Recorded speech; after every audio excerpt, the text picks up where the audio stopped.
Hello everyone. Thought I'd give you a little treat today for all the guitar players out there.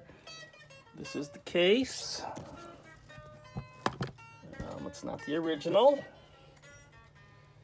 but this is the case for. This is my dad's 61 Gibson SG. And I'm going to let him tell you a little bit about it. So,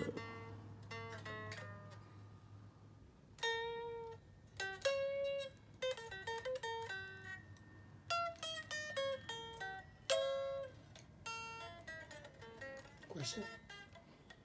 Oh. Anyway, this is a 1961 Gibson SG, kind of modified a little bit with some ground wire. It's not. It was back in '61. They had different prototypes. Originally, what I had was one of these.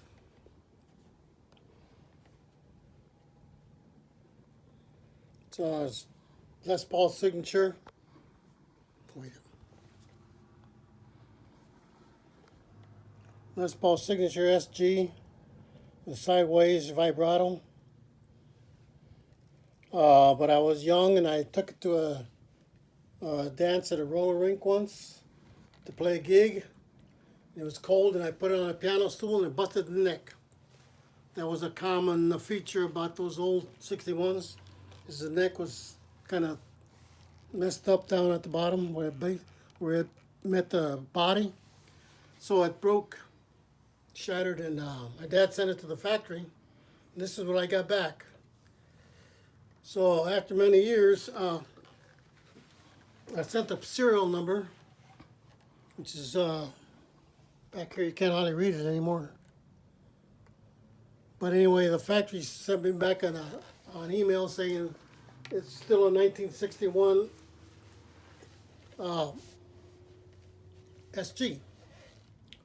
But because Les Paul didn't like the horns and the way the body was shaped, he told him to take his name off of the thing. The old one I had a Les Paul signature up here on a truss rod cover. And this one had a truss rod cover, but it didn't have his name on it. They used to have what they call a vibrola. I never used it anyway, so I took it off. One thing about this guitar, it had great humbucking pickups, but whenever I played a gig inside of a club or a hall that had real stat lighting, I'd get a lot of humming. So I had a guy put a ground wire that he stuck around here. You can see the wire is still partly there. It was attached. So that helped up quite a bit.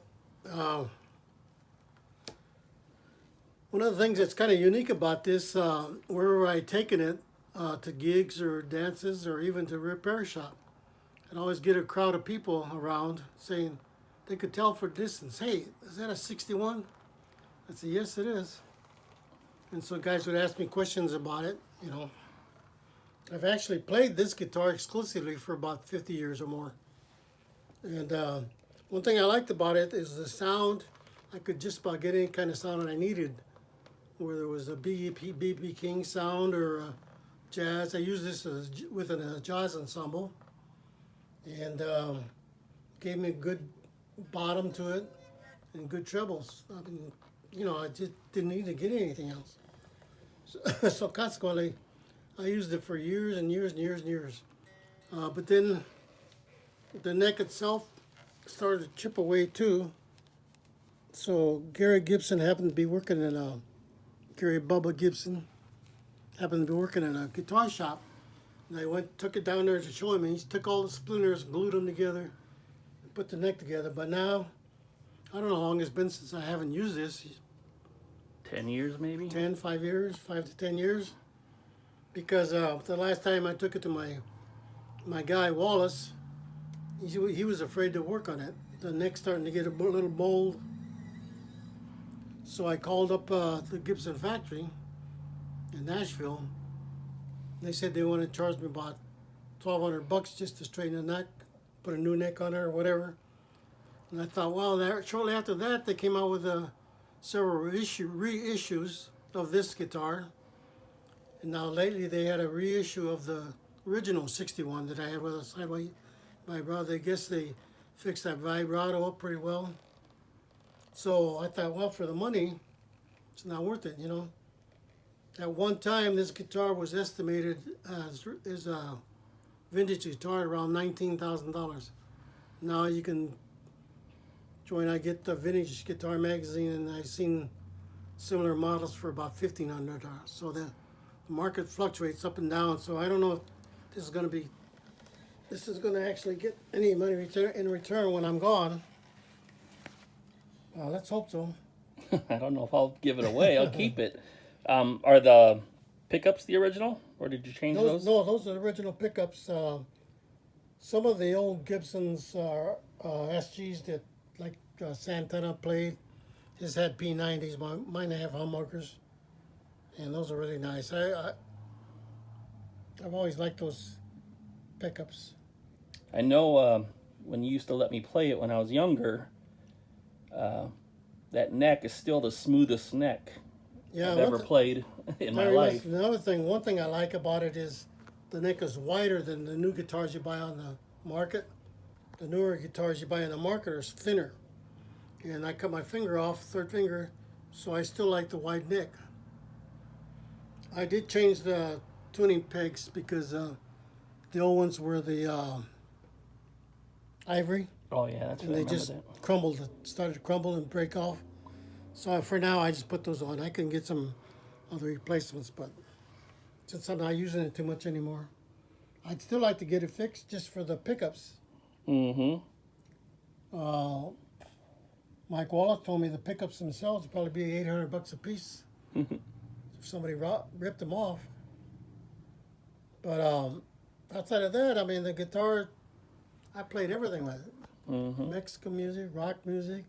I used it when I was a kid. Played jazz with it when I played it with an ensemble. So I can't complain. It's been a nice guitar. Yep. I bought a Epiphone copy, which is very similar, except the frets are a little rougher.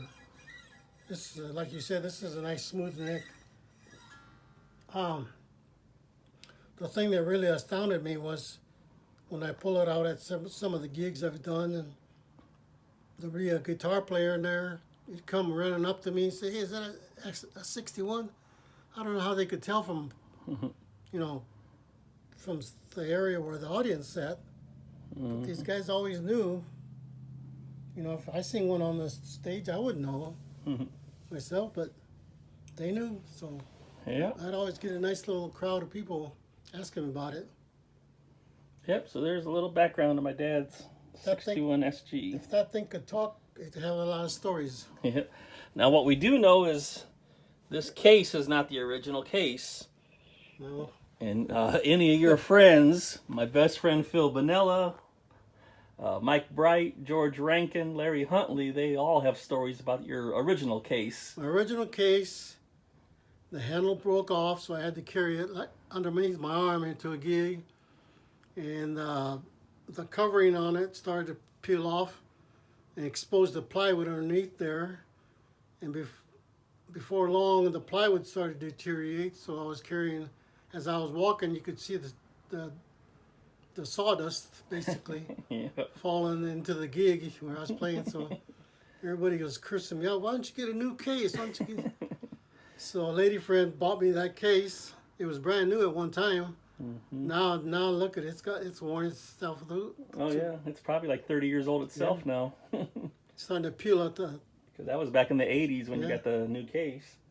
Late 80s. Everybody was so proud of me. I wanted my whole case back. It had a duct tape on the sides. One thing I didn't touch on was back in my younger days. We didn't know what these kind of things were. They were just guitars. We didn't know the value that they'd have later on. So during winters when it was 20 below, I'd leave it in the car.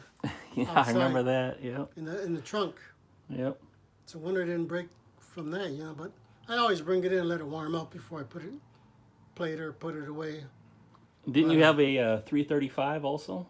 No, I had a Gibson ES 330. 330, that's right, yeah.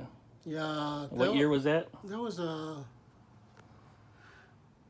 in the early '60s also, and unfortunately, I sold to a guy who was going to take my place when Los Macambos. I sold to him for $150. Yeah. I think it's probably worth 30,000 now. Yeah. I tried to buy it back from him once, and he said, "No way." So. All right. Well, there's a little story on the '61 Ernie Rangel's '61 Gibson SG. SG. Give it a little BB licks, I guess, on your way out. And I'm not lying, folks. That's the smoothest neck I ever played in my life. If you ever get a chance to play it, you won't be disappointed. Oops.